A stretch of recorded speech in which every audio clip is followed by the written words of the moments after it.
To the patient, I've already checked the integrity of the modality and its wires, and I've also tried it to myself. So good afternoon, sir. My name is Mommy. I'll be here for the day. Kayo po ba si Mr. Kevin Lester? Okay, good. So sir, meron po tayong gagamitin ang modality to relieve your pain. Kasi I saw in your chart, you have chronic low back pain. So ang gagamitin po natin is the TENS or transcutaneous electrical nerve stimulator. But before I introduce you to this, I'll just like to check your vital signs and your sensation. So assuming that the vital signs of the patient is normal and his sensation. So sir, meron po ako itatanong sa inyo according to pain scale. So sir, 0 o wala pong pain at 10 yung pinaka malakas na pain na nararamdaman niyo. Ano po bang nararamdaman yung pain niya sa inyong likod? 7. Okay. So 7 ang pain scale ng patient. Okay. So sir, bago din po tayo mag-start, magtatanim lang po ako ng contraindications and precautions before we use the modality. So sir, meron po ba kayong history ng cancer, tumor malignancies? Wala naman po. Meron po ba kayong metal implant sa inyong likuran? Wala po. Meron po ba kayong skin disease na kailangan po pong malaman? Meron po kayong DVT or deep vein thrombosis or arteriosclerosis? Wala naman po.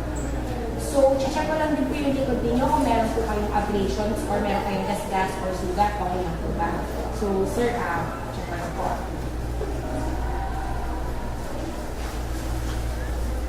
So, nakita naman po natin na wala. Okay. So, sir, bale, gagamitin nga po natin, ulitin ko lang po, is yung Doctron Model 3002. Basically po, maglalabas po ito ng electric current sa inyong likuran para ma-relieve po yung pain. Now, sir, wag po tayong mabahala na electricity po yung dadaloy dahil ipapakita ko po sa patient tabi yung treatment, ilalagay ko po sa sarili ko. Ayan. Assume po natin na ipakita ko na sa patient. So sir, ang naramdaman ko lang po is mild tingling sensation. At ito rin po yung mararamdaman ninyo.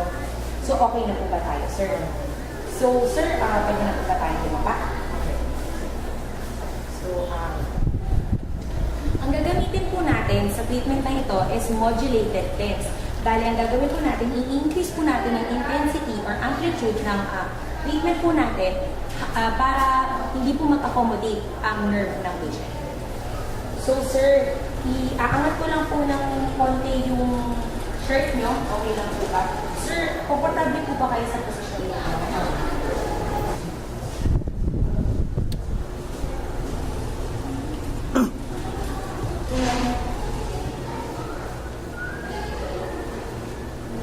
I'm going to place the electrodes 1 inch above the pieces of the patient, the right pieces of the patient, since the case says that he has right low back pain.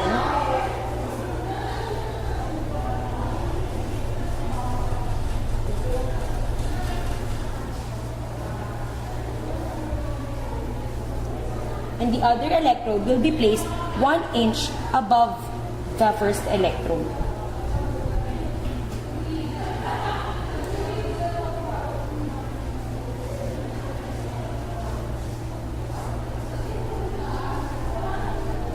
So sir, during the treatment, ang mararamdaman niyo po is mild, comfortable, tingling sensation.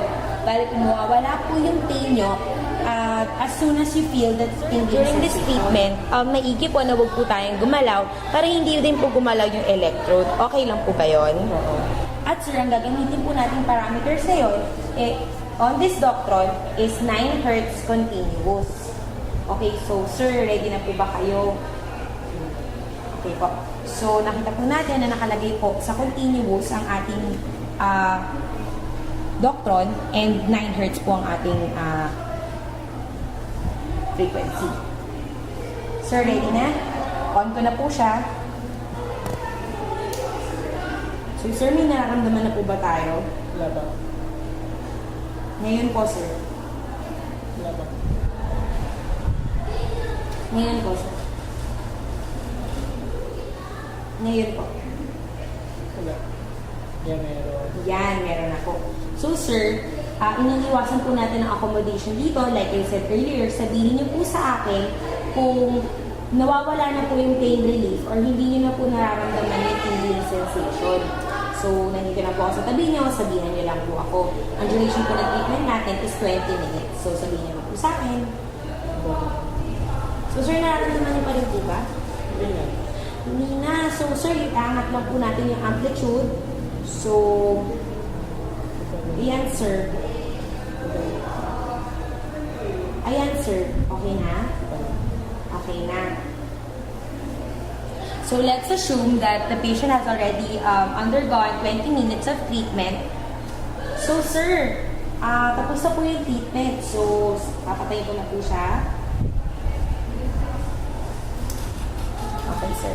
So, sir, ano na pong nararamdaman natin ngayon from 0 na wala na pong pain at 10 na pinakamatinding pain na naramdaman niyo po? 4. So, very good, sir. Wala na pong masyadong pain compared po sa 7 out of 10 na pain scale.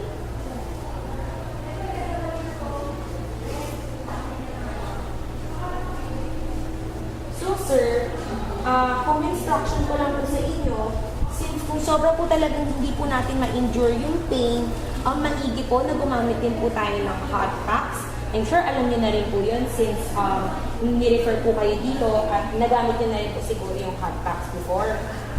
At sir, kung kaya niyo pong bumili, bili na rin po kayo ng doktor niyo at tuturuan po kayo or yung caregiver niyo na paano gamitin yung doktor. Madali lang naman po siya.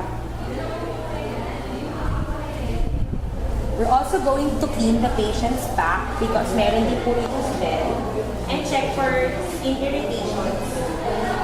So sir, meron po ba kayong ibang nararamdaman sa back nyo? Nagiging itchy po ba? Or medyo mainit pa rin po ba siya? Or okay na po siya? So sir, before you leave, I'm also going to check your vital signs and your sensation. Sir, muna po tayo. So, let's assume nakuha na rin po yung vital signs and sensation ng patient and it is normal. So, sir, okay na po tayo. Thank you po. Balik na po.